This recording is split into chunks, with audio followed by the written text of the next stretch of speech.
All today we are cover up just introduction about RSCSA, what is RSCSA, just first basic introduction about it, okay, and some certification knowledge. Okay, so first of all, what is RSCSA or RSC? Okay, most of the peoples are here first time. What is, okay, names like certification RSCSA or RSC. Okay, so इसे understand कर लो. Like RSCSA, first of all it's a Red Hat certified system admin. Okay, and RSC stands for Red Hat certified engineer. So RSCSA and RSC पहले understand कर लो है क्या. तो सबसे पहले both certification are global certifications. Okay, जिसे हम इंटरनेशनल सिलेबस कहते हैं या इंटरनेशनल सर्टिफिकेशंस कहते हैं. अब इन सर्टिफिकेशंस में इंपॉर्टेंट क्या है कि लिनक्स जो कंपनी है या ऑर्गेनाइजेशन है, बहुत लोग इसमें भी कंफ्यूजन है कि लिनक्स है क्या. ओके, अब ये सब बेसिक कंसेप्ट को ना पहले हम क्लियर कर लेते हैं. तो पहले कॉन्सेंट्रेट कर लो ये RSCSA और RSC. तो RSCSA RSC है क्या, जिसमें चाहे तो यहाँ पे नोटपैड को ओपन कर लेता हूँ, ये बेसिक कंसेप्ट को एक बार समझ लेते हैं. ओके, और ये जो सर्टिफिकेशंस है RHCSA इसे कहा जाता है, okay, red hat, okay, certified system administrator. Okay, Red Hat Certified System Administrator. Or second one is that RSC. Okay, so RSC stands for, RHC stands for Red Hat Certified Engineer. Okay, so हम जो अभी देखने वाले RSCSA, red Hat certified system admin, और RSC, ये दोनों भी international syllabus है जिसे डिजाइन किया गया है रेड हैट की तरफ से. अब रेड हैट क्या है, ये तो सर्टिफिकेशन इट्स ओके, इसका कोई सिलेबस है. ये सिलेबस कंप्लीट करने के बाद आप इनकी इंटरनेशनल एग्जामिनेशन दे सकते हो, और after completing examination you can got, okay, these certifications. But ये रेड हैट क्या है और लिनक्स क्या है, इन चीजों को भी पहले समझ लेते हैं, क्योंकि ज्यादा तो फ्रेशर है हमारी बैच में, तो इसकी ज्यादा आइडिया आप लोगों को नहीं है. सो अगेन हमारी नोट्स पे आ जाते हैं यहाँ पे, और अगेन यहाँ पे आ जाते हैं. पहले इन कंसेप्ट को समझ लेते हैं. तो ये जो हम देखने वाले, सबसे पहले ना लिनक्स की कुछ एडवांटेजेस को समझ लेते हैं. आफ्टर दैट हम चलते हैं कि लिनक्स की हिस्ट्री क्या है, कहाँ से ये आई, कब स्टार्ट हुई थी. तो सबसे पहले some advantages of Linux. Okay, so Linux is open source. बता सकता है कोई ओपन सोर्स क्या होता है? सो लिनक्स आपको फ्री ऑफ कॉस्ट में मिलता है, पहली थिंग्स, और ये ओपन सोर्स है. दोनों कंसेप्ट को एक बार क्लियर कर लो. अब कोई भी मार्केट में आपको ऐसा सॉफ्टवेयर मिले जिसको आपको कोई भी चार्ज देने की जरूरत नहीं है, ओके, फ्री ऑफ कॉस्ट आप लाइफ टाइम यूज कर सकते हो. अब आपने बहुत लोगों ने MS ऑफिस यूज किया, राइट. MS ऑफिस को हमेशा हमसे लाइसेंस की पूछता है, या विंडोज को भी आपको क्रैक वर्जन यूज करना पड़ता है या लाइसेंस चाहिए. तो समझो जो ओपन सोर्स में मिलेंगे ना, लाइफ टाइम फ्री में यूज कर लो, कोई चार्ज नहीं देना है. आपने फायरफॉक्स को यूज किया है, VLC प्लेयर को यूज किया है, कभी बोला आपको लाइसेंस चाहिए परचेस कर लो? नेवर. आपको हमेशा ये फ्री में मिलेंगे. और सेकेंड बात, इनकी जो एडवांटेजेस है, it's open source. Open source का मतलब ये होता है कि आप एक नॉर्मल यूजर हो, आपको यूज करना है लिनक्स को, VLC प्लेयर को यूज कर लो. लेकिन आप खुद डेवलपर हो ना, तो आप इनके सोर्स कोड को भी एक्सेस कर सकते हो और डेवलप कर सकते हो. जिसका एग्जांपल ऐसा होता है कि जैसे मान लो मेरे पास ये विंडोज में नोटपैड होता है. नोटपैड तो हम सबने यूज किया है, राइट. अब नोटपैड को यूज करें तो नोटपैड में आपको कोई फैसिलिटी नहीं मिलेगी कि आप वहां पे कलर दे सकते हो. ओके, टेक्स्ट को कलर प्रोवाइड करना, यहाँ पे हमारे पास ऐसी कोई फैसिलिटी नोटपैड में नहीं है. जैसे मैंने यहाँ पे लिखा RSCSA और मैं चाहता हूं इसको कलरफुल बनाया जाए, नॉट पॉसिबल. ओके, अब समझो आप खुद प्रोग्रामर हो, ओके, और इस सॉफ्टवेयर को, नोटपैड को एडिट करके आप इसे मॉडिफाई कर कलर के ऑप्शन से आप ऐड कर सकते हो. तो खुद प्रोग्रामर हूं फिर भी इसे मॉडिफाई नहीं कर सकता. Why? Because all rights are reserved by Microsoft corporation. Check करोगे, ऑल राइट्स किसके पास रिजर्व है? माइक्रोसॉफ्ट कॉर्पोरेशन के पास. मतलब ये इनका प्राइवेट टूल है, आपको यूज करने के लिए दिया है, ओके, और ये फ्री में नहीं मिलता. मैं यहाँ पे लाइसेंस परचेस करना पड़ता है विंडोज का, तभी इसमें इंटीग्रेटेड होता है. Okay, but Linux operating system या फ्री सोर्स ऐसे वाले टूल्स है जिसे आप लाइफ टाइम भी फ्री में यूज कर सकते हो. आपको कोई भी चार्ज वहां पे करने की जरूरत नहीं है. जो टूल्स हमें लाइफ टाइम फ्री में यूज करने के लिए मिलेंगे. तो ऐसी है कि हमारी लिनक्स ऑपरेटिंग सिस्टम है जो हमें फ्री ऑफ कॉस्ट मिलेगी, एज वेल एज इसका जो सोर्स कोड है ओपन है. जैसे मॉडिफाई करना चाहो आप कर सकते हो. आगे जाके इस पे और भी डिटेल में हम डिस्कस करते हैं.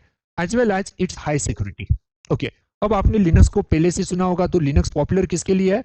फॉर द हाई सिक्योरिटी के लिए. आपको बहुत बेटर सिक्योरिटी यहाँ पे मिल जाती है as compare with another operating systems.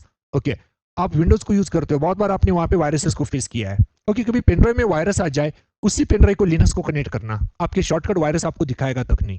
Okay, क्योंकि पहले से इसका जो स्ट्रक्चर है बहुत ही एक सिक्योर ऑपरेटिंग सिस्टम इसे बनाया गया है। अब क्यों है तो 2 मंथ में हम इसको टोटली पढ़ने वाले हैं, तो ये सब कंसेप्ट हमारे क्लियर हो जाएंगी। तो एक हाई सिक्योरिटी वाली ऑपरेटिंग सिस्टम है। After that it's run faster in old hardware also. अब इसका मतलब क्या होता है कि आपके पास कोई पुराने कंप्यूटर है जिसे आप P3 P4 या फिर डुअल कोर सिस्टम कहते थे प्रोसेसर वाले, अब उस पर भी आप लिनक्स को इंस्टॉल कर दो, आपका जो एक्सपीरियंस है विंडोज का यूज करने का उससे बहुत ज्यादा फास्टर ये वर्क करेगा, क्योंकि लिनक्स को कभी ज्यादा ग्राफिक्स की जरूरत नहीं है। आपके विंडोज में क्या है, हाई ग्राफिक्स है। ओके, जैसे 4 GB पे आपने विंडोज 10 या 11 को इंस्टॉल कर दिया ना, फिर भी एक्सपीरियंस ये आता है सिस्टम स्लो हो रहा है, आपको 8 GB या 16 GB करना पड़ेगा, बट ये बहुत लो हार्डवेयर कॉन्फ़िगरेशन पे रन होने की एबिलिटी रखता है, तो ये फास्टर ओल्ड हार्डवेयर पे भी रन हो सकता है, as well as network friendliness. अब नेटवर्क फ्रेंडलीनेस इसे क्यों कहा जाता है, तो जब भी आप इंटरनेट पे जाओगे, आपने बहुत एक्सपीरियंस लिया है, विंडोज को यूज किया है या फिर लिनक्स को यूज किया है, एंड्रॉइड को भी यूज किया है, बट याद रखो जब भी लिनक्स के साथ आप इंटरनेट सर्फिंग के लिए जाओगे एज कंपेयर विद विंडोज, आपको यहाँ पे परफॉर्मेंस बेटर मिलेगा। व्हाई? क्योंकि जितने भी नेटवर्क पे चलने वाले मैक्सिमम टूल्स है ना, सब ओपन सोर्स होते हैं। ओपन सोर्स का मतलब जैसे लिनक्स को बोला मैंने कि ये ओपन सोर्स है, फ्री ऑफ कॉस्ट है। ओके, और ओपन सोर्स में सोर्स कोड ओपन होते हैं, किसी की ओनरशिप इस पे नहीं रहती। ओके, आपसे कोई पूछे विंडोज को कौन डेवलप करता है, माइक्रोसॉफ्ट, माइक्रोसॉफ्ट कंपनी उसे डेवलप करती है, लेकिन बात की जाए लिनक्स की तो कोई एक ऑर्गेनाइजेशन लिनक्स को कभी डेवलप नहीं करती। तो सीधा आंसर होगा, दुनिया में जितने भी कंप्यूटर एक्सपर्ट है, प्रोग्रामर है, हैकर है, सिक्योरिटी स्पेशलिस्ट है, सब मिलकर आज इसे डेवलप कर रहे हैं। सो आप ऑनलाइन जितने टूल्स यूज करते हो नेटवर्क पे, तो मैक्सिमम टूल्स क्या होते हैं हमारे, ओपन सोर्स होते हैं। फॉर एग्जाम्पल, जैसे मान लो मैंने यहाँ पे हॉटस्पॉट के थ्रू इंटरनेट कनेक्ट किया है फॉर एग्जाम्पल, तो हॉटस्पॉट किसने दिया, एंड्रॉइड ने।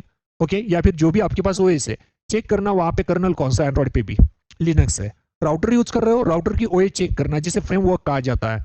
ओके, तो वहां पे फ्रेमवेयर जो होता है, फर्मवेयर, वो होता है अगेन लिनक्स बेसिस। आप इंटरनेट पे जाओगे, राउटर्स होते हैं, राउटर पे प्रोटोकॉल कौन से चल रहे हैं, अगेन ओपन सोर्स। आप सामने वाले को वेब सर्वर को विजिट कर रहे हो, टॉमकैट है, अपाचे, इट्स ओपन सोर्स। आपको जो ऑटोमेटिक टाइम भी मिल रहा है, एक काम एनटीपी का है, नेटवर्क टाइम प्रोटोकॉल, वो भी ओपन सोर्स। तो मैक्सिमम जितने नेटवर्क पे प्रोग्राम होते हैं, मैक्सिमम क्या है, ओपन सोर्स है। इसलिए we can say that Linux is a network friendliness operating system. After that choice का इशू क्या है, देखो अब मुझे कोई विंडोज की ओएस यूज करनी है, मुझे विंडोज कौन डिस्ट्रीब्यूट कर सकता है, अकेला माइक्रोसॉफ्ट। माइक्रोसॉफ्ट को छोड़ के कोई मार्केट में विंडोज को डिस्ट्रीब्यूट करता ही नहीं है।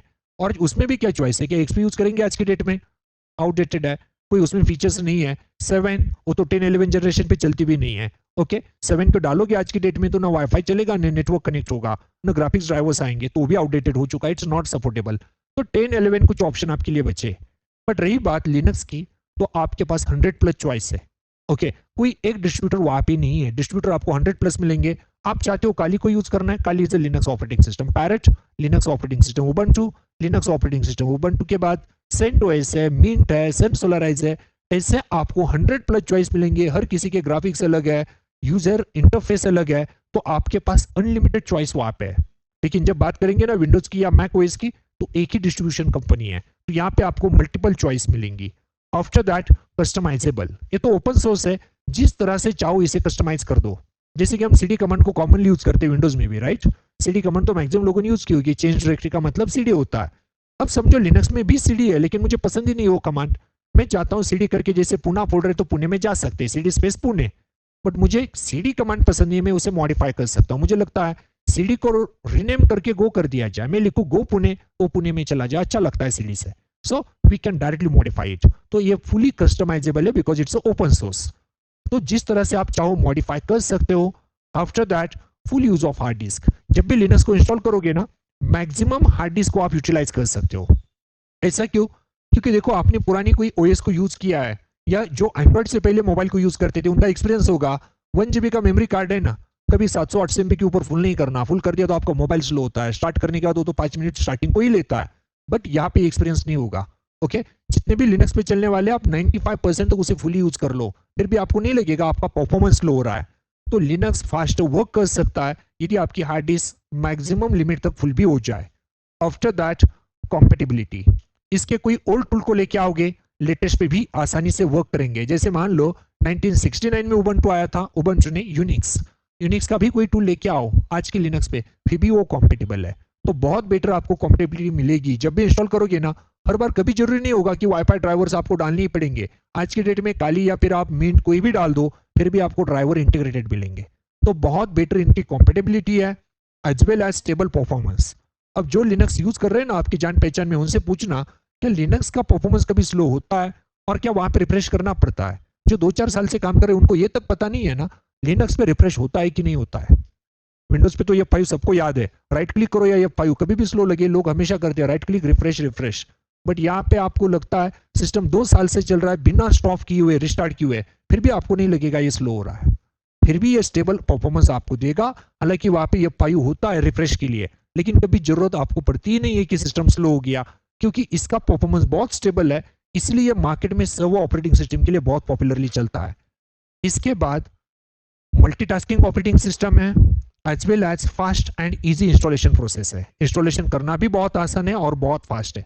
इसके अलावा बहुत सारी एडवांटेजेस है जिसके कारण लिनक्स आज मार्केट में पॉपुलर बन चुका है। आफ्टर दैट नेक्स्ट आ जाओ, फिर हम डिस्कस करते हैं और इस पे भी ओपन सोर्स। जैसे मैंने आपको बताया कि जितने भी सॉफ्टवेयर्स जो फ्रीली अवेलेबल है, जिसका कोड मतलब क्या, जिस प्रोग्रामिंग में सी हो, सीपीपी हो, जावा हो, ASP.NET हो, जिसमें फायरफॉक्स को, VLC को या लिनक्स को बनाया जाता है, वो प्रोग्राम डायरेक्टली आपके लिए ओपन है। आप उसमें मॉडिफाई करने की एबिलिटी रख सकते हो, आप उसे मॉडिफाई करो, मतलब डेवलप करने का ऑप्शन भी आपके पास है। आफ्टर दैट ओपन सोर्स जो होते हैं इन्हें डेवलप कौन करता है, तो सब डेवलप किए जाते हैं from the public collaboration. Microsoft जैसा नहीं है कि इन्होंने thousands of employ top university के हायर करके रखे कि आप हमारी ओएस को डेवलप करो। यहाँ पे जितने भी दुनिया के एक्सपर्ट लोग हैं वो इसे डेवलप कर रहे हैं। तो ये सब का कोलैबोरेशन से बना हुआ प्रोजेक्ट होता है जिसे हम ओपन सोर्स कहते हैं। आफ्टर दैट फायरफॉक्स आपने यूज किया है, VLC प्लेयर है, पाइथन है, लिनक्स ऑपरेटिंग सिस्टम है, ये सब ओपन सोर्सेस है। और आपने देखा होगा तो पाइथन हो, लिनक्स हो, ये मार्केट में ज्यादा पॉपुलर बनते जा रहे हैं। रीजन क्या है? First reason is that it's a open source. Okay, open source से सबसे बड़ा एडवांटेज क्या होता है पता है? कि जैसे मान लो मैं कोई भी सॉफ्टवेयर यूज कर रहा हूं, मेरे पास विंडोज है, अब हमने लाइसेंस लिया कि नहीं लिया it's secondary matter. Okay, but ये सोचो क्या माइक्रोसॉफ्ट कंपनी हमारे ओएस को ब्लॉक कर सकती है? इसकी नो, आराम से कर पाएगी क्योंकि उनका ही प्रोडक्ट है। ओके, सिंपल वैसे में कहूँ, ओके, मैक्सिमम लोग आप सीसे नहीं AWS के लिए हो, हैकिंग के लिए भी कोई लोग है नहीं है ज्यादा। ओके, सिंपल आपके पास एंड्रॉइड है, सिंगल एक लाइन का कोड भी आपके मोबाइल में डाला जाए ना, सिंगल लाइन ऑफ कोड, तो आपके मोबाइल को नियर अबाउट 80% में एक्सेस कर सकता हूं एक लाइन से। ओके, जिसे हम बैकडोर को या वायरस को, जो भी आपको समझ में आता है, तो एक लाइन का कोड आपके एंड्रॉइड को इतनी हद तक एक्सेस कर सकता है। तो सोचो माइक्रोसॉफ्ट की ओएस मैंने लैपटॉप में डाल दी। ओके, मैं क्या क्या कर रहा हूं ये माइक्रोसॉफ्ट वालों को पता होगा कि नहीं? टोटल सॉफ्टवेयर उनके है, एवरीथिंग उनको पता है। गूगल वालों को भी पता होगा, आपके पास एंड्रॉइड है राइट, कि कौन यहाँ पे क्लास के लिए आया है, कितने बजे गूगल मीट पे हमने स्टार्ट किया है, ओके, कौन किस लोकेशन से आया है, एवरीथिंग डेटाबेस उनके पास है। ओके, अब ये जो क्लोज सोर्स ऑपरेटिंग सिस्टम है आपका सब डेटाबेस ले सकता है, इसका मिसयूज भी हो सकता है। कुछ लोगों ने फील किया है, कभी आप एक हॉस्पिटल में विजिट करो, सिर्फ जैसे कोई बड़ा हॉस्पिटल है विजिट करके आओ, आपको 2-3 घंटे में ऐसा एक्सपीरियंस आएगा कि आपके मोबाइल पे टेक्स्ट मैसेज आ गई कोई मेडिकल पॉलिसीज के। अब कैसे पता चला मेडिकल पॉलिसी को? आप हॉस्पिटल में गए थे और आपको जरूरत पड़ सकती है, तो ये आपके मेंटली के साथ खिलवाड़ कर सकते हैं सीधा, क्योंकि ये सब उनके पास होता है। अब ये जो इश्यू है ना, ओपन सोर्स आपको यहाँ पे बेटर सिक्योरिटी इनसे दे सकता है। ओके, जैसे आपने सुना होगा चाइना में विंडोज को यूज करना बंद कर दिया, चाइना वाले गूगल को भी यूज नहीं कर रहे आज, गूगल भी वहां पे डायरेक्टली बैन है। ओके, उनका खुद का सर्च इंजन वहां पे चलता है, खुद की ऑपरेटिंग सिस्टम। ऐसा क्यों? वो नहीं चाहते हमारा डेटाबेस उनकी तरफ चला जाए, यूएसए के पास, क्योंकि जितनी भी कंपनी यहाँ पे लीडिंग के कौन है? यूएसए वाली है। ओके, कल ऐसा ना हो कि यूएसए और इंडिया की और हो जाए तो क्या होगा? समझो बिल गेट्स ने सिर्फ विंडोज को ही ब्लॉक कर दिया इंडिया की, तो इंडिया तो ऐसे ही भिखारी हो जाएगा, कुछ नहीं बचेगा हमारे पास। ओके, क्योंकि प्रॉब्लम क्या हो रहा है, क्योंकि सब कंट्रोल उनके पास है। जैसे बोला एक वायरस कोड इतना कर सकता है, तो विंडोज वाले क्या करेंगे? ये मत सोचना कि बिल गेट्स नहीं करेगा, उसका बिजनेस है। बिल गेट्स को ही जेल में डाल दिया जाए तो क्या करेगा? क्योंकि बात जब नेशन की है तो बिल गेट्स वहां पे कोई मैटर नहीं कर पाएगा। सो ये इश्यूज फ्यूचर में हो सकते हैं। ओके, तो यहाँ पे इंपॉर्टेंट क्या है कि जितनी भी कंट्रियां इस खतरे को जान रही है ना, मैक्सिमम उन्होंने अपने आप को ओपन सोर्स पे शिफ्ट कर लिया। ओके, और यही रीजन है लिनक्स अब मार्केट में पॉपुलर बनता जा रहा है। विंडोज डे बाय डे आपको लगेगा नहीं इसकी पॉपुलैरिटी कम हो रही है, कम कंपनियां जिसे यूज कर रही है। पहले बिग बाजार में भी विंडोज चलता था, लेकिन उनको भी लाइसेंस के लिए बोला गया, उन्होंने छोड़ दिया। अभी बिग बाजार में जो आपको उबंटू मिलेगा, ओके, सबने स्विच ओपन सोर्स पे कर लिया, क्योंकि आपको इनको लाइसेंस देना है, ऊपर से क्लोज सोर्स है, बहुत सारे इश्यूज यहाँ पे फेस करने पड़ते हैं। और आगे चलते, आगे तो डिस्कस करते रहेंगे इसके बारे में। तो लिनक्स के फाउंडर कौन थे? तो लिनस टोरवाल्ड ये पर्सन था लिनक्स का फाउंडर, जिसने लिनक्स ऑपरेटिंग सिस्टम को बनाया। तो कभी भी नाम आए who is the founder of Linux operating system, तो नाम याद रखना लिनस टोरवाल्ड। ये फिनिश सॉफ्टवेयर इंजीनियर है जिसने लिनक्स ऑपरेटिंग सिस्टम को बनाया। और जो लोग डेवॉप्स में इंटरेस्ट रखते हैं उन्होंने GIT गिट का नाम सुना होगा, बहुत ही पॉपुलर टूल है। इस टूल को भी लिनस टोरवाल्ड ने ही डिजाइन किया है। और गिट हो या फिर लिनक्स हो, both are open source, okay, दोनों भी ओपन सोर्स है। अब इस ऑपरेटिंग सिस्टम को कब बनाया गया, ओके, कब ये मार्केट में आ गई, थोड़ा हिस्ट्री पे आ जाओ इसकी, ओके, हिस्ट्री को समझते हैं। तो Linux came from Unix family. अब लिनक्स से पहले ना मार्केट में एक यूनिक्स नाम की ऑपरेटिंग सिस्टम थी और वो बहुत ही पॉपुलर थी। अब लिनक्स जो बिलोंग करता है उसी फैमिली से बिलोंग करता है, बट इसको मीनिंग याद रखना, लिनक्स उस फैमिली से बिलोंग करता है, इसका मतलब ये नहीं कि दोनों एक है, ओके, दोनों टोटल क्या है, डिफरेंट ऑपरेटिंग सिस्टम है। फॉर एग्जांपल जो आप मैक ओएस यूज करते हो, मैक ओएस भी यूनिक्स फैमिली का प्रोडक्ट है, वो भी इसी फैमिली से आई है, लेकिन वो क्या हो गई, क्लोज सोर्स हो गई, ओके, एप्पल उसे टोटली कंट्रोल करता है, आपको यूज करना है तो एप्पल का हार्डवेयर चाहिए, वहां पे उसका लाइसेंस चाहिए। बट लिनक्स ओपन सोर्स में ये भी यूनिक्स फैमिली से बिलोंग करती है, और यूनिक्स वही ऑपरेटिंग सिस्टम है जिसे बेल लैबोरेटरी में डेवलप किया गया था, ओके, केम थॉमसन डेनिस रिची ने इसे डेवलप किया था, ओके। देखते आगे, उनके नाम सुने शायद आपने, CCPP था ना आपको कहीं पे, केम थॉमसन डेनिस रिची भी जरूर सुना होगा।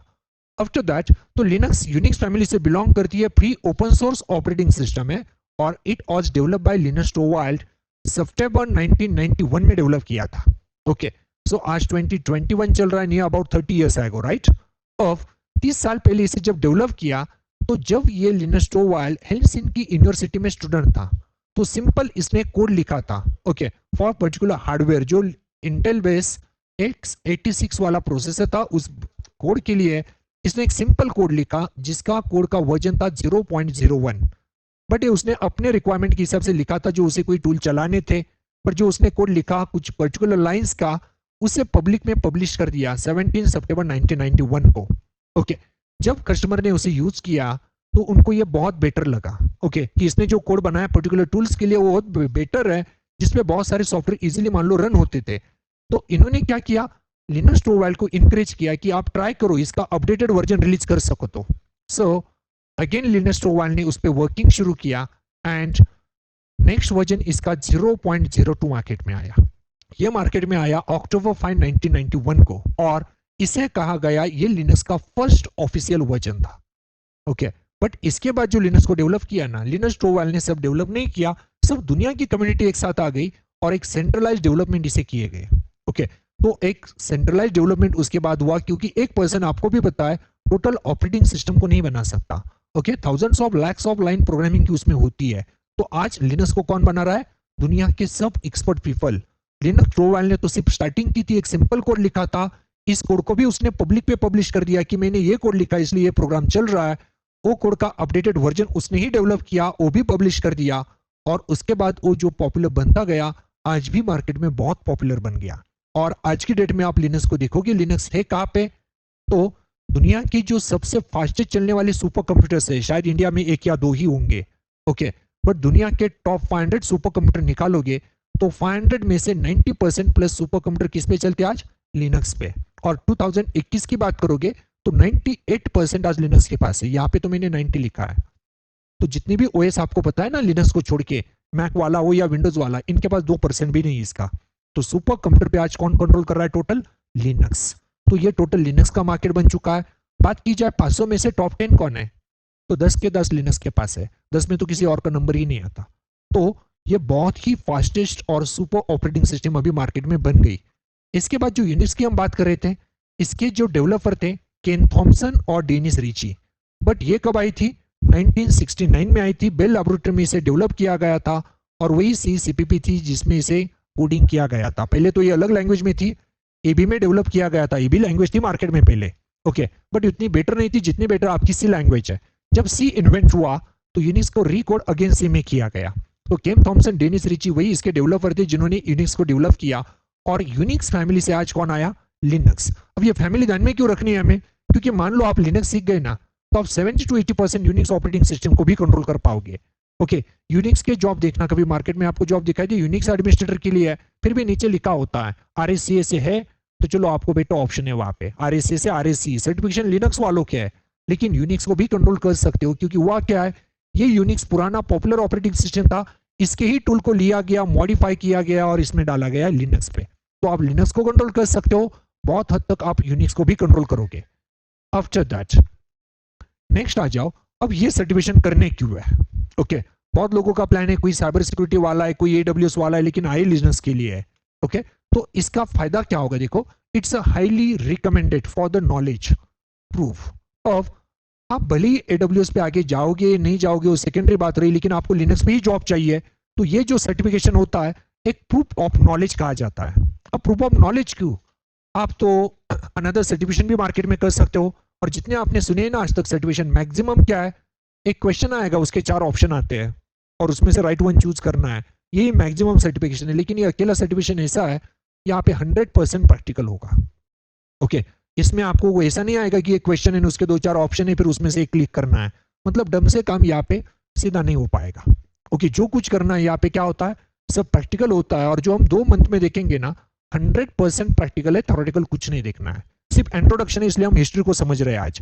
एक बार प्रैक्टिकल शुरू करेंगे तो ओनली प्रैक्टिकल देखना है, थ्योरेटिकल कंसेप्ट हमें यहाँ पे बिल्कुल भी जरूरी नहीं है, क्योंकि इसकी ग्लोबल इंटरनेशनल एग्जामिनेशन जो होती है वो भी क्या है, प्रैक्टिकल बेस है। सो एक प्रूफ ऑफ नॉलेज होता है, क्योंकि यदि कोई इसे अचीव कर लेता है समझ लो 100% प्रैक्टिकली कर सकता है। बाकी एग्जाम में होता क्या है, आपको नेटवर्क चूज करना है या फिर CCNA करना है और तो कुछ करना है, उनका होता है एक क्वेश्चन उसमें 4 ऑप्शन। ओके, फिर आपको एक राइट वन चूज करना है, आप कहीं पे डम्स ले लेते हो, उससे पढ़ लेते हो, कोई भी उस सर्टिफिकेशन अचीव कर लेता है। सर्टिफिकेशन पर वहां पे मीनिंग ये होता है, सर्टिफिकेशन तो लोग ले लेते हैं लेकिन इनके पास नॉलेज है कि नहीं ये पता नहीं चल पाता। बट यहाँ पे इशू क्या है, ये 100% प्रैक्टिकल है, तो प्रैक्टिकल में प्रॉब्लम ये आपको नहीं आएगा कि आपको यूज कैसे करना है, सब आपका यहाँ पे कवर अप होगा। आफ्टर दैट सेकेंड एडवांटेज आपको मिलेगी, ये आपके स्किल को बूस्ट करेगा as a Linux administration. Okay, भले आपने सुना है AWS मार्केट में बहुत पॉपुलर, इसलिए आप लोग आए हो और आपको सजेस्ट किया गया नहीं पहले लिनक्स कर लो, राइट? ओके, जरूरी भी है, ऐसा क्यों? डेवऑप्स भी करना है ना, आपको सजेस्ट किया जाएगा पहले लिनक्स कर लो। हैकिंग करना है, फिर से पहले लिनक्स कर लो, क्योंकि ये मार्केट में अभी लीडिंग बन चुका है। ओके, और ये करते हो तो आपको इसमें भी बहुत बेटर जॉब अपॉर्चुनिटीज है। ओके, AWS मिलेगा, करोगे, उसके बाद जो भी सैलरी पैकेज मिले आप कर लो, लेकिन आपको बहुत लोगों को ऐसा भी होता है लिनक्स कर लिया, CCNA कर लिया, AWS भी कर लिया, लेकिन उन्हें बहुत बेटर सैलरी इस पे मिली जितनी उनको AWS और CCNA पे भी ना मिल पाई। ओके, सो आपको इसे 100% कर लेना है। AWS के लिए सपोर्टिव आपके लिए तो है, as well as a system admin आप एडमिनिस्ट्रेटर जॉब भी आप पे कर सकते हो सीधा इस पे बेसिस। सो 2 सर्टिफिकेशन हम इसमें कवर अप करेंगे, तो आपके स्किल को ये बढ़ाएगा, एज वेल एज बहुत सारी अपॉर्चुनिटीज आपको मिलेंगी। अब देखो, हैकिंग करना है ना, तो सबसे पहले आता है काली का नाम या फिर पैरेट OS। ओके, और इनको ना भी यूज करे तो सामने वाला सर्वर को जिसे हैक करना होता है ना, वो तो श्योर लिनक्स पे होस्टेड होता है, तो हैकिंग वालों को कंपलसरी इसका नॉलेज होना चाहिए। ओके, इसके बाद आप AWS के लिए जा रहे हो, आपको लिनक्स जरूरी है, क्योंकि AWS प्लेटफॉर्म पे जो भी यूज किए जाएंगे टूल्स सब लिनक्स बेसिस है, वहां पे भी आपको लिनक्स चाहिए। या फिर IoT, इंटरनेट ऑफ थिंग्स, आपने स्मार्ट सिटी वो सुना है, IoT पे जो भी एंड्रॉइड मदरबोर्ड चल रहे हैं सब अगेन लिनक्स बेसिस है। ओके, तो आप लिनक्स को किसी भी फील्ड में जाने का ट्राई करोगे, डेटा साइंस में जाओ, AI में जाओ, लिनक्स आज कंपल्शन बनता हुआ जा रहा है, क्योंकि अभी क्या है, ये ओपन सोर्स पे चल रहा है, राइट? जितने भी टूल्स मार्केट में आ रहे हैं, कभी नाम सुना है कुबरनेट, डॉकर, कंटेनराइजेशन, अंसिबल, सब जो टूल्स आए ना डेवऑप्स वाले सब लिनक्स बेस पे है। ओके, वहां पे विंडोज को डायरेक्टली यूज ही नहीं किया जाता उस प्लेटफॉर्म के साथ या उन टूल्स के साथ, इसलिए आपको ये आगे जाके भी बहुत इंपॉर्टेंट रहने वाला है कि लिनक्स का आपके पास स्किल हो। अब और आगे आ जाते हैं, कंप्यूटर को कौन सी लैंग्वेज समझ में आती है? Binary, right? जिसे हम बाइनरी कहते हैं। ओके, जिसे आप कुछ अलग नाम से भी जानते हो, इट्स ओके, नो प्रॉब्लम, हम उसे कहते हैं बाइनरी। और बाइनरी कैसा होता है पता है? 011001 कुछ ऐसा होता है।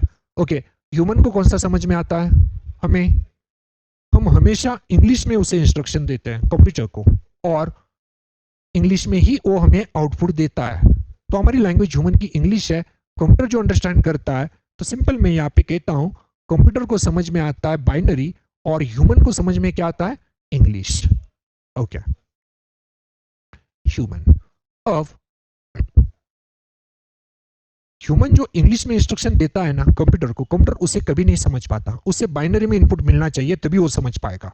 और ये भी बाइनरी में कुछ आउटपुट हमें दे देना, हम इसे कभी नहीं समझ पाएंगे, हमें वो इंग्लिश में है तो ही समझ में आता है।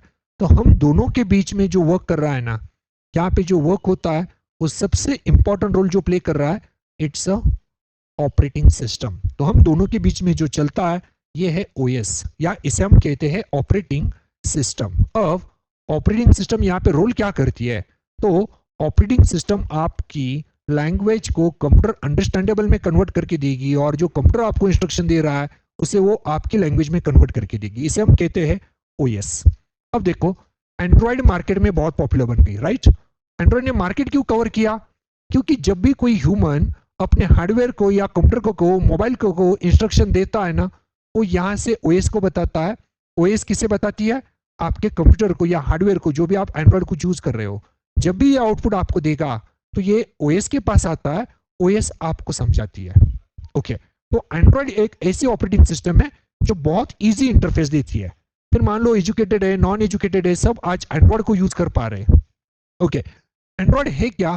तो एंड्रॉयड हो या फिर विंडोज हो, ये एक जस्ट मीडिएटर है। सिंपल वे से कहूं, it's a mediator between, okay, device करता हूं मैं क्योंकि हम एंड्रॉयड की बात कर रहे हैं, डिवाइस, हार्डवेयर और यूजर। हम कंप्यूटर यूजर और हमारा जो भी हार्डवेयर है, फिर वो लैपटॉप हो, डेस्कटॉप हो या फिर मोबाइल फोन हो, दोनों के बीच का मीडिएटर कौन है? ऑपरेटिंग सिस्टम है। ओएस है इसलिए हम कंप्यूटर को ऑपरेट कर सकते हैं। कभी सोचो मेरे कंप्यूटर की ऑपरेटिंग सिस्टम ही करप्ट हो जाए तो क्या होगा? मैं कोई भी कीबोर्ड का की को प्रेस कर दूं, क्या कंप्यूटर उसे कभी अंडरस्टैंड कर पाएगा? नो। आपके मोबाइल में भी वही होगा, जैसे कि आपकी मीडिएटर का काम करता है, आपकी लैंग्वेज को हार्डवेयर को समझाएगा, हार्डवेयर जो उसे बताता है उसे आपको समझाता है।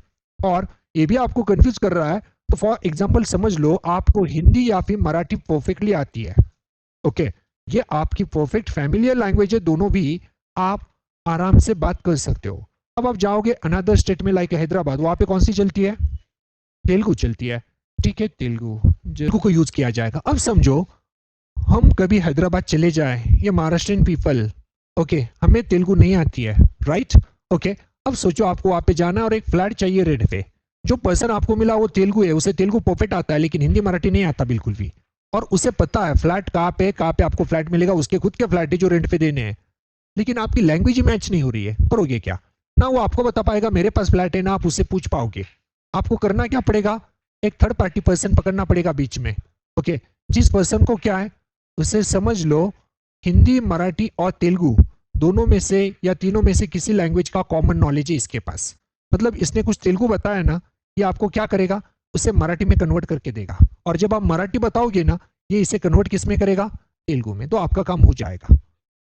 बस लाइक अ ट्रांसलेटर, जिसे हम कहेंगे इट्स अ मीडिएटर पर्सन, दोनों के बीच में मीडिएटर है, translator.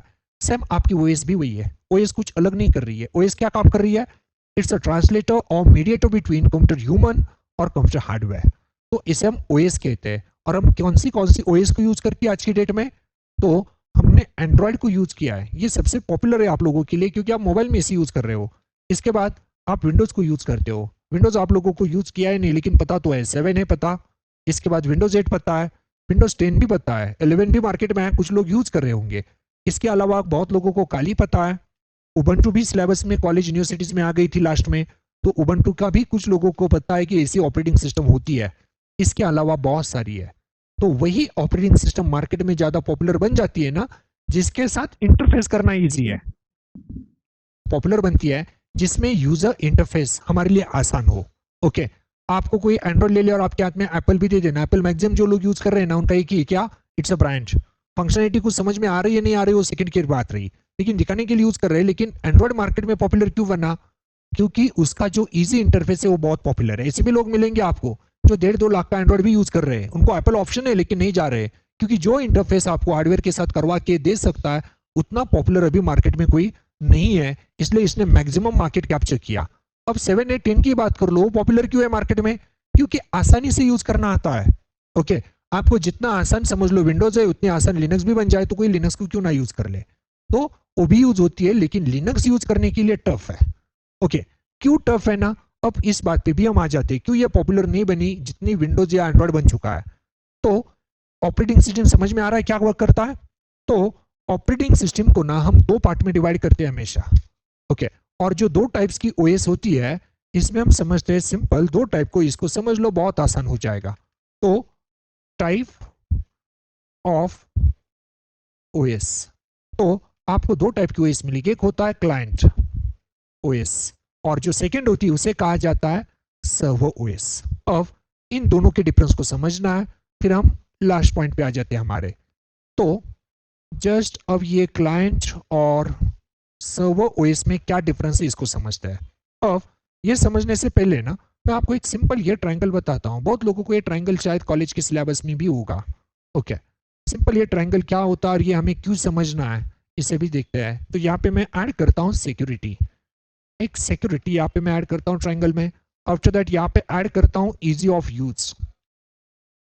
Okay, easy of use, और थर्डली मैं यहाँ पे ऐड करता हूँ इट्स अ फंक्शनैलिटी। ओके, इसे functionality easy of use security triangle कहा जाता था, आपको सिलेबस में था याद है तो इट्स ओके, नहीं है तो छोड़ दो सब, यहाँ पे आ जाओ। अब आप कोई भी सॉफ्टवेयर को डिजाइन करो ना तो हमेशा इन तीन पॉइंट पे हमेशा कॉन्सेंट्रेशन करना पड़ता है। ओके, जैसे मान लो खुद आप डेवलपर हो एक, ओके सॉफ्टवेयर आप बनाते हो और मैं आपके पास आ जाऊं, मैं आपको बता दूं मुझे एंड्रॉइड के लिए एक ऐप बनाना है, गेमिंग का ऐप है, छोटे बच्चे उसे खेलने वाले हैं, तो मुझे बताओ इन तीनों में से आप क्या अचीव करोगे।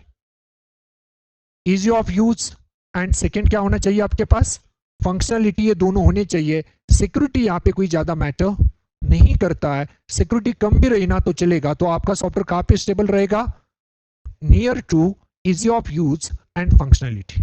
तो आपको सॉफ्टवेयर यहाँ पे बनाना पड़ेगा। लेकिन मैं अगेन आपके पास आऊं, अब मुझे दूसरा सॉफ्टवेयर बनाना है जहां पे मुझे वो सॉफ्टवेयर मान लो बैंकिंग ऑनलाइन ट्रांजेक्शन के लिए बनाना है, तो इसमें मैटर क्या करेगा, सिक्योरिटी। भले इसमें दो कम हो जाए ना कोई फर्क नहीं पड़ता। ओके, लेकिन इसे अचीव करना पड़ेगा, और याद रखना आप प्लान करोगे तीनों को अचीव कर ले, ये कभी नहीं होता। कभी इसे अचीव करने जाओगे ना ऑटोमेटिक क्या दूर हो जाता है, इजी ऑफ यूज फंक्शनलिटी, और इसे अचीव करने जाओगे तो आपकी सिक्योरिटी से आप दूर हो जाते हो। ओके, जब भी ऑपरेटिंग सिस्टम को बनाया जाता है ना ये दोनों टाइप की, तो ऑपरेटिंग सिस्टम को भी आपको यहाँ पे रख के रखना पड़ेगा, इजी ऑफ यूज होना चाहिए या सिक्योरिटी हाई होनी चाहिए। तो ये पहले ध्यान में लिया जाता है जब भी कोई ऑपरेटिंग सिस्टम बनाई जाए, तो ये तीनों कभी एक साथ अचीव नहीं हो सकते। इन दोनों को ट्राई करोगे तो सिक्योरिटी से दूर आ जाओगे, या सिक्योरिटी को अचीव करने जाओगे इन दोनों से ऑटोमेटिक दूर हो जाओगे। और फिर भी ये समझ में नहीं आ रहा है तो सिंपल एक एग्जांपल ले लो, जैसे कि आपको खुद का घर बनाना है, ओके होम डिजाइन करना है, मुझे बताओ क्या क्या फैसिलिटी घर में चाहिए। अनलिमिटेड मनी है मान लो आपके पास, जहां पे सॉफ्टवेयर कंस्ट्रक्ट करने का प्लान था, अभी हम घर कंस्ट्रक्ट करेंगे, क्या क्या चाहिए। ओके, ओके बिग एरिया, चलो अच्छा एरिया मिल जाएगा हमें, बड़ा एरिया है हमारे पास, और उस एरिया में क्या चाहिए, फर्नीचर चाहिए, ठीक है अच्छा फर्नीचर चाहिए आपको, फर्नीचर और स्विमिंग पूल, ठीक है चलो स्विमिंग पूल भी डाल दिया, तो स्विमिंग पूल चाहिए, ठीक है। इसके बाद और बताओ, स्पिलिंग छोड़ दो, हाँ स्विमिंग पूल के बाद विंडो चाहिए, डोर चाहिए, ठीक है डोर चाहिए। आफ्टर दैट ओके सिक्योरिटी चाहिए, ओके सिक्योरिटी के लिए वॉचमैन और रख लोगे मान लेते हैं, और थिएटर चाहिए क्या घर में, ओके थिएटर भी ऐड कर देते हैं, थिएटर। ओके सीसीटीवी कहाँ कहाँ पे लगाओगे, ये भी बताओ कहाँ कहाँ पे डालोगे CCTV, gateway, it's okay, hall में डालना है, यस चलो ठीक है हॉल में डाल दिया। अब आगे वाले किचन बेडरूम कहीं डालना है, नहीं डालना है, इनफ है यहाँ तक, तो चलो ये भी सिक्योरिटी हो गई। तो ये रहा आपकी फंक्शनलिटी। अब सोचो जो डोर्स होंगे हमारे, ओके डोर आपने तो डिजाइन कर दिए, विंडो भी होगा, क्या डोर कैसे रखोगे, कोई शटर वाला रखोगे, लोहे वाला जो होता है, जो आपने बहुत तक शॉप को देखा है लाइक शटर वाला ऊपर नीचे करते हैं, वैसा रख सकते हो, घर के लिए नहीं रख सकते। ओके कोई फैशनेबल चाहिए आपको, राइट। अब सोचो यही कंस्ट्रक्शन में आपको बना दूं, ये बनाना है आपको किसी बैंक के लिए, या मान लो स्टेट बैंक ऑफ इंडिया का जो मनी है ना सब यहीं पे रखेंगे, पूना वाला जो डेली कलेक्शन होता है। अब चेंज क्या करोगे वहां पे, स्विमिंग पूल चाहिए हमें वहां पे, नहीं चाहिए, एक बिग कंपाउंड चाहिए, ठीक है बिग या स्ट्रॉन्ग कंपाउंड कहेंगे, इट्स अ स्ट्रॉन्ग कंपाउंड, ठीक है। उसके बाद सीसीटीवी चाहिए, ओके चलो, सिक्योरिटी गार्ड हमें चाहिए। ओके इसके बाद क्या चाहिए? सीसीटीवी चाहिए। बताओ क्या क्या सिक्योरिटी लगा सकते हो? ओके जो भी अंदर जाएगा आईडी कार्ड चाहिए। ठीक है, आईडी कार्ड फॉर एंट्री। ठीक है, इसके बाद बायोमेट्रिक सिक्योरिटी कर सकते हो। ओके बायोमेट्रिक, ठीक है। तो बायोमेट्रिक सिक्योरिटी, बायोमेट्रिक में क्या आता है? आगे आपका थंब हो गया या फिर रेटिना स्कैन हो गया। ओके रेटिना वॉइस सिक्योरिटी हो सकती है, एक्सेट्रा। ओके इसके अलावा और क्या सिक्योरिटी लगा सकते हो? यस ओके मल्टीपल गेट कर सकते हैं, चलो मल्टी गेट। और वहां पे हर गेट को आप पासवर्ड रखोगे, वो भी स्ट्रांग वाला। ठीक है मल्टी गेट। और क्या क्या सिक्योरिटी होती है? वो सेंसर वाले भी होते हैं, कौन सा? प्रॉक्सिमिटी सेंसर, राइट ना? वो हॉलीवुड मूवी तुम्हें देखा होगा, lockers. Okay proximity sensor, sensor. ठीक है इसके बाद चलो स्पेलिंग पे ध्यान दो, मैं नहीं ध्यान दे रहा, इतना गलत हो रहा है तो भी। इसके बाद लॉकर्स बोला ना, लॉकर्स होंगे। ठीक है और भी आप सिक्योरिटी बढ़ा सकते हो, अलार्म सिस्टम वो भी होगा वहां पे। ओके ठीक है, अब सोचो यहाँ पे हमने कॉन्सेंट्रेट किस पे किया? सिक्योरिटी पे। तो हमने हाई सिक्योरिटी देने का ट्राई किया और यहाँ पे क्या किया? Easy of use. ओके अब आप इसे अल्टर करके देखो, क्या आप घर को ऐसी सिक्योरिटी रखोगे तो चलेगा? घर हमेशा यहाँ पे होना चाहिए इन दोनों के पास, इधर सिक्योरिटी नहीं रख सकते। सिक्योरिटी होगी लेकिन कितना? हाँ चलो एक गेट है, वॉचमैन है, इनफ है। लेकिन ऐसा नहीं होगा कि आपका घर है और 25 फीट का कंपाउंड बनाया आपने, नॉट पॉसिबल। लेकिन बैंक के लिए जरूरी पड़ेगा। ओके वॉचमैन होगा, कोई भी आ रहा है तो पहले आईडी कार्ड दिखाओ, तभी अंदर जा सकते हो, क्योंकि आपने मनी रखा है, कोई बैंक नहीं है कि पब्लिक वहां पे आने वाली है। ओके तो बिना आईडी कार्ड के कोई नहीं जा सकता। सिग्नेचर वहां पे करना पड़ेगा, इन टाइम आउट टाइम लिखना पड़ेगा। ये घर में किया तो पॉसिबल नहीं है कि मेरे घर में आना तो आईडी कार्ड में आपको बांटता हूँ, रिलेटिव भी हो तो आईडी कार्ड लेके आओ तभी वॉचमैन छोड़ेगा, पॉसिबल नहीं है। आपके घर हर कोई नहीं आएगा, आना छोड़ देंगे लोग। तो इसलिए कह रहा हूँ सॉफ्टवेयर जब बनता है ना, इस तरह से इसको सोचना पड़ता है। अब ये हो गया। अब ये सिक्योरिटी देखो, सिक्योरिटी गार्ड है, हर जगह पे सीसीटीवी है, घर में वो नहीं कर सकते। ओके सीसीटीवी कंपाउंड में लगा दिए, बाहर लगा दिए तो इट्स इनफ है, उसको घर में हॉल में बेडरूम में नहीं रख सकते। ओके क्योंकि आप सिक्योरिटी को इतनी प्रायोरिटी नहीं दे सकते कि आपकी प्राइवेसी खत्म हो जाए। आईडी कार्ड चाहिए, बायोमेट्रिक सिक्योरिटी। क्या कहीं पे देखा है किसी के घर में जाना है, बेडरूम में जाना है तो वहां पे लॉकर जैसा लॉक है, या घर में जाने के बाद अलार्म बजता है? पॉसिबल ही नहीं है। आप वैसे सेटर जैसे डोर इधर डाल दोगे, पॉसिबल नहीं कि आप घर में जाओगे, आप बाहर रह लोगे लेकिन घर में नहीं जाओगे। सो ये बैंक के लिए इनफ है, बैंक के लिए स्ट्रक्चर चलता है। लेकिन होम बनाना है ना तो ऐसे ही बनाया जाता है। तो ये जो दो ओएस की बात कर रहे थे ना, जब क्लाइंट ओएस को बनाया जाता है ना, क्लाइंट ओएस को ऐसे डिजाइन किया जाता है। ओके और जब बात आती है ना सर्वर ओएस की, सर्वर ओएस को मान लो ऐसे डिजाइन किया जाता है। ओके अब ये ओएस में डिफरेंस क्या है उस पर चलते हैं। ओके तो सॉरी उल्टा कर दिया है मैंने यारो। क्लाइंट ओएस ना घर जैसी सिक्योरिटी है, और जो सर्वर ओएस है ना इसे मान लो बैंक जैसी सिक्योरिटी दी जाती है। ओके अब दोनों में ह्यूज डिफरेंस क्या है? क्लाइंट ओएस फॉर एग्जांपल है हमारी एंड्रॉइड, ये क्लाइंट ओएस है। विंडोज 7 ये भी क्लाइंट है, विंडोज 8 क्लाइंट है, विंडोज 10 क्लाइंट है। ये सब क्लाइंट ओएस है जिसे हम घर में यूज कर रहे हैं, हमारे लैपटॉप में यूज कर रहे हैं। तो इनकी सिक्योरिटी कैसी है? इस तरह से है। ओके आपको फैसिलिटी ज्यादा दी गई है, बहुत फंक्शन है, इजी ऑफ यूज है, सिक्योरिटी कम है। सिंपल वे, गूगल पे जाओ, यूट्यूब पे जाओ और लिखो how to hack Windows 10, 7, 8, 100+ video चल जाएंगे आराम से, 25-30 वहां से वर्क भी करेंगे। ओके क्योंकि इसको हैक करना कोई बड़ी बात नहीं है। छोटे छोटे हैकर जिन्होंने नए हैकिंग में आए वो भी विंडोज को हैक कर लेते हैं, सिर्फ यूट्यूब की स्टेप देख के, इतना आसान है। ओके लेकिन कभी डालो यहाँ पे how to hack server, video मिलेंगे नहीं, मिले भी तो चलेंगे नहीं। ओके क्योंकि इसकी जो सिक्योरिटी होती है ना सर्वर ओएस की, वो बहुत ही स्ट्रॉन्गर होती है। अब रही बात सर्वर ओएस में कौन है, तो शायद इनके नाम कम सुने होंगे आपने। विंडोज सर्वर 2000, ओके 3 भी था, 8 भी था, उसके बाद 12 भी आया, 12 से आगे लेते हैं सर्वर 12, सुना है इसका नाम कभी? विंडोज का सर्वर ऑपरेटिंग सिस्टम में 12 के बाद मार्केट में जो आया ना विंडोज सर्वर 2016 आया। ओके और लिनक्स की बात कर ले तो इनका जो पॉपुलर सर्वर मार्केट में चल रहा है इट्स RHEL8, ये लेटेस्ट है। इसका फुल फॉर्म बनता है red hat enterprises Linux version 8। अब रही बात मेरी ऑर्गेनाइजेशन है, मुझे सर्वर बनाना है, तो दोनों में से कौन सा चूज किया जाएगा, विंडोज या फिर लिनक्स? तो विंडोज जो भी सॉफ्टवेयर ऑपरेटिंग सिस्टम बनाती है ना, याद रखना विंडोज का हमेशा कॉन्सेंट्रेशन होता है इन दो चीजों पे। इसके लिए विंडोज पॉपुलर है। ओके, लेकिन लिनक्स जब भी बनाती है ना, लिनक्स कवर करती इसे, भले हमारी ओएस में फंक्शन हो या ना हो, या यूज ऑफ यूज हो या ना हो, चलेगा, लेकिन मैटर क्या करता है? सिक्योरिटी। और विंडोज वाले जब भी ओएस बनाते हैं ना, इनका कॉन्सेंट्रेशन कहाँ पे होता है? यहाँ पे। ऐसा नहीं कि सर्वर साइड पे भी वो ऐसा करते हैं, सर्वर पे ज्यादा से ज्यादा वो ट्राई करते हैं कि सिक्योरिटी दी जाए, बट इनका ग्राफिक्स बहुत पॉपुलर है। ये ग्राफिक्स हटा दे तो इनकी ओएस को कोई यूज नहीं करेगा, इनको ग्राफिक्स डालना ही पड़ता है, और वो ग्राफिकल्स को यूज कर लेते हैं ना, बाय डिफॉल्ट सिक्योरिटी दूर हो जाती है इनसे, सिक्योरिटी कम हो जाती है, सर्वर का स्पीड स्लो हो जाता है। और लिनक्स मैक्सिमम जितने सर्वर चलते हैं वो क्या है? टर्मिनल पे, कमांड प्रॉम्प्ट पे चलते हैं। ग्राफिक्स पे चलने वाले लिनक्स पे मैक्सिमम सर्वर आपको कोई नहीं मिलेगा, हर सर्वर किस पे चलता है? कमांड प्रॉम्प्ट पे। इनकी सिक्योरिटी बहुत ज्यादा हाई होती है। जैसे हम बात कर ले, आप 10% को रास्ते चलते हुए ढूंढो, कौन से ओएस यूज कर रहे हैं? आपको मिलेंगे क्लाइंट ओएस, और वो भी विंडोज की। क्लाइंट साइड पे जो ओएस सबसे ज्यादा पॉपुलर है ना, वो विंडोज और एंड्रॉइड ही है। लिनक्स क्लाइंट साइड पे कोई ज्यादा पॉपुलर नहीं है। लेकिन अपोजिट कर लो, सर्वर साइड पे जाओ, कोई भी सर्वर, आप फेसबुक को यूज करते हो, फेसबुक का सर्वर कौन सा है? यूट्यूब का कौन सा है? जीमेल का कौन सा है? खुद माइक्रोसॉफ्ट का कौन सा है? मैक्सिमम मिलेगा उधर कौन है? लिनक्स। ओके, क्योंकि लिनक्स पहले से स्टेबल परफॉर्मेंस देती है, सालों साल सिस्टम बिना रिफ्रेश के, बिना रिस्टार्ट के चलते हैं, हाई सिक्योरिटी है।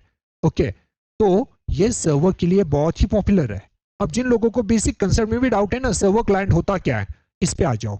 ये सर्वर क्लाइंट की तो बात हम कर रहे हैं, लेकिन ये होते क्या है? बहुत लोगों ने नाम तो चलो अभी सुन लिए, लेकिन दोनों में डिफरेंस क्या है? क्लाइंट ओएस को जो बनाया जाता है ना, आपके स्मॉल ऑफिसेस में, घर में यूज करने के लिए क्लाइंट ओएस को बनाया जाता है, जिसको कोई भी आ जाए, यूज कर ले, तो आसानी से उसे समझ में आ जाए, ऐसी एक ओएस होती है। जैसे हमारी विंडोज 7 8 10 है, किसी आप 8वीं 10वीं के बच्चे को दे दो, जिसको कंप्यूटर का बिल्कुल भी नॉलेज नहीं है, 10 दिन उसे लैपटॉप दे दो, वो भी सीख जाएगा how to use paint, notepad etcetera. But server OS को दे दो, आसानी से कोई नहीं सीख पाएगा, क्योंकि ये क्या है? हाई सिक्योरिटी बनाई गई, तो सिक्योरिटी हाई होने के कारण हुआ क्या? ये दोनों से वो दूर चली गई, ये दोनों कम हो गए, लेकिन सिक्योरिटी तो बढ़ गई। और सर्वर पे सिक्योरिटी क्यों चाहिए? क्योंकि हम बात कर रहे हैं, फेसबुक के पास जो होता है सर्वर ओएस होता है, जीमेल सर्वर ओएस पे होस्टेड होगा, गूगल सर्वर ओएस पे होगा। और ऐसा क्यों? क्योंकि क्लाइंट ओएस जो है ना, स्मॉलर ऑपरेटिंग सिस्टम में इतना स्ट्रॉन्ग हार्डवेयर को सपोर्ट करने की एबिलिटी नहीं है। जैसे आप विंडोज 7 को यूज कर रहे हो, समझ लो मैक्सिमम कितना रैम डाल पाओगे 7 को? तो 7 8 10 की कैपेसिटी है 64 GB। आपने 4 8 16 कॉमनली देखे, लेकिन 64 को क्रॉस नहीं कर सकते आप, उनका लिमिट है वो। लेकिन बात की जाए सर्वर की, तो सर्वर को तो इतनी डाल सकते हो जितनी आप सोच भी नहीं सकते। ओके, जैसे यहाँ पे मुझे डालनी है 1000 TB, इट्स सपोर्टेबल, ये सपोर्ट करेगा। और ऐसा क्यों? क्योंकि इनको फैसिलिटी जो होती है ना सर्वर को, सब क्लाइंट ओएस को देनी पड़ती है। अब मेरे पास ये लैपटॉप है, समझो ये लैपटॉप पे जो विंडोज 10 चल रहा है, मुझे चाहिए मूवी देखना है, मैं कहाँ पे जाऊँ बताओ? आपको जो भी साइट पता है मूवी के लिए, कहाँ से मिलेगा मुझे मूवी? यूट्यूब से मिलेगा। अब यूट्यूब कहाँ पे चल रहा है यार? एक सर्वर पे चल रहा है। नेटफ्लिक्स बोला, नेटफ्लिक्स कहाँ पे चल रहा है? सर्वर पे चल रहा है। तो क्लाइंट ओएस का यूज जितना ही है ना, कोई भी आपको चाहिए ना, ये सर्वर से लेके आएगा और आपको देगा। ओके, मुझे मूवी देखना है, जाना पड़ेगा मुझे यूट्यूब पे, नेटफ्लिक्स पे या हॉटस्टार पे। ओके, मुझे फेसबुक पे अकाउंट बनाना है तो facebook.com पे जाना पड़ेगा। तो ये सिर्फ आपको सर्विसेज देता है, लेकिन लेके किससे आता है? सर्वर ओएस से। और यूट्यूब, फेसबुक, हॉटस्टार जो भी चल रहे हैं, उनके पास कौन सी सर्वर ओएस होती है? सर्वर ओएस होती है। वो क्लाइंट 7 विंडोज 8 10 एंड्रॉइड को नहीं करती यूज, उनको सर्वर चाहिए। और क्यों चाहिए? क्योंकि इसके पास वो एबिलिटी है ना, ये थाउजेंड्स ऑफ टीबी और हार्डवेयर को या फिर हार्ड डिस्क को सपोर्ट करने की एबिलिटी रखते हैं। ओके, इसलिए वहां पे सर्वर चाहिए। ओके, अब ये भी समझ लो, हमारे तो जीमेल पे अकाउंट है, राइट? कितना जीबी फ्री में मिलता है हमें? 15 GB, राइट? मेरे पास नियर अबाउट 10-12 अकाउंट है, उसमें से 6-7 तो मुझे याद भी नहीं, 2-4 को मैं रेगुलरली यूज करता हूँ। तो गूगल ने तो 50 GB प्लस मुझे ही दे दिया, आपके भी है। अब सोचो पुणे में कितने अकाउंट होंगे, हर किसी को 15 GB वो दे रहा है, तो गूगल का सर्वर की साइज कितनी होगी? सोच भी नहीं सकते उसके पास कितना स्पेस होगा जो लोगों को अभी शेयर कर रहा है फ्री में। ओके, तो हार्ड डिस्क कितनी हो सकती है उसकी? और इतने सारे लोग वहां पे जाते हैं, कभी नहीं लगता कि गूगल स्लो है। आपका नेट जरूर स्लो होगा, आप फास्ट हो, कभी नहीं होगा गूगल स्लो है और उसका ड्राइव स्लो चल रहा है, वो फास्टर ही है। तो हम सोच भी नहीं सकते वहां पे कितने सर्वर्स होंगे, कितना रैम होगा, कितना हार्ड डिस्क होगा।